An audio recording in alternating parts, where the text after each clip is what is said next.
It ain't your booty, it's your beauty.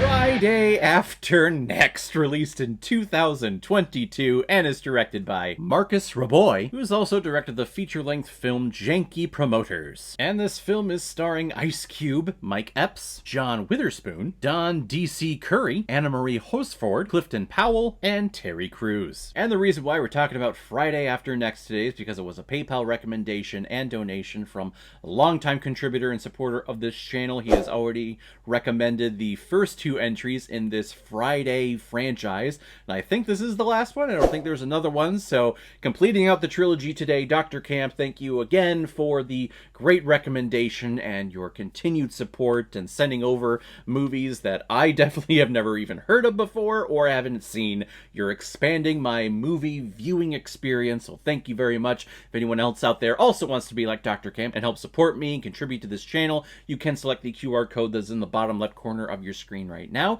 Send over your donation of $5 or more, and if I have access to the movie recommendation that you send over, I will watch it, review it, and give you a little shout out, just like what I did with Dr. Camp here. It is Christmas Eve, and Craig is finding himself in more antics again on a Friday. A Santa Claus burglar breaks into his and Day-Day's apartment and steals all of the presents and their Christmas tree, which is very inconvenient for them because their landlord is pestering them to pay their rent that they are so far behind on. Luckily for them, they are starting their new jobs today as security guards for a local strip mall. And the movie follows them all throughout the day and all the antics and all the fight and yelling matches that they get into, all leading up to a huge-ass Christmas party that they're throwing that evening where everyone gets shit-faced, high, and probably boned. So I remember enjoying the first entry of the Friday franchise. I thought the character introductions and the character interactions in that film were very authentic to the area and to the culture that it represented, and it led to a fist fight between Craig and the local bully, and Craig coming out on top, finally asserting his dominance in the area and kind of stepping out of his little boy shell and becoming a mature man. But then the next movie, which I believe was called Next Friday, I didn't like at all. I just felt it was a complete downgrade because all the characters did were just smoke pot all day. And then they got into semantics with some local drug kingpins, and like they were stealing from them, which then the gangsters got mad and started shooting at them, and they were like, why are you shooting at us? Well, because you stole from them. That's why. This all from memory, which is not great because I didn't care for the movie.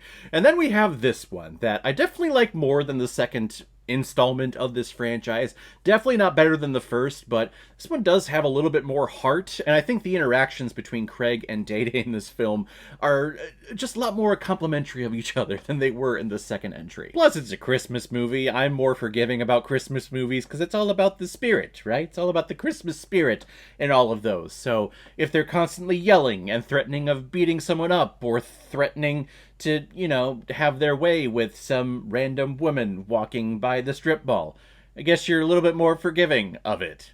Am I? I don't know. But that's all what the dialogue is in this movie. It's all just yelling and fighting and threatening and trying to build your credibility up in the face of someone who's standing their ground. It's like Craig and Day-Day are just constantly looking for a fight. Whether they intend to or they don't, they are constantly looking for one. They are never just at peace and happy with what they have. They are constantly annoyed. They are constantly not liking their given circumstances. They just want to party and have a good time, and if they can get someone into their bedroom who they can have a really good time with, it's a plus. But I guess if my house was also broken into on Christmas Eve and all of my presents were stolen, yeah, I'd be pissed off too, so maybe I should just be more forgiving. Again, it's the Christmas spirit. I need to be more forgiving of the Christmas spirit. This is June, it's Christmas, Christmas in June, Christmas in July. Sure, why not? This film is produced by Ice Cube's company, so he's putting himself in the limelight for the majority of the time. And the Ice Cube, he's fine. He's an okay actor. He's very deliberate in a lot of what he says and a lot of his delivery. It doesn't sound very natural. You can tell that these are lines that are written down and that he is reciting.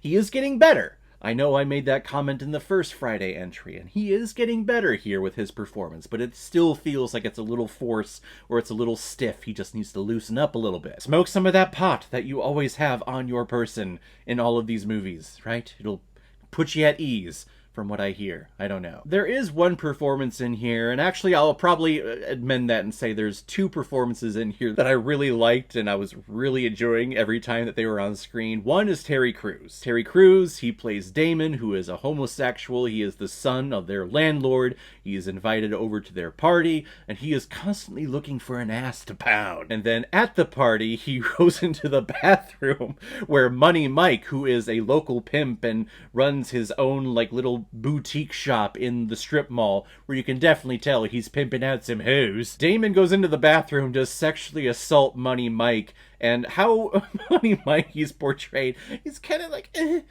he's like Dave Chappelle doing his impersonation of Prince. But then he comes out of nowhere and he grabs him by the dick and he's this big macho man. I love that character. I love that little twist on it, and I love that they're constantly like chasing each other. It's like cat and mouse. They're running all throughout the neighborhood because Damon just wants his ass. Friday After Next definitely belongs on Comedy Central or just cable television playing around the holidays.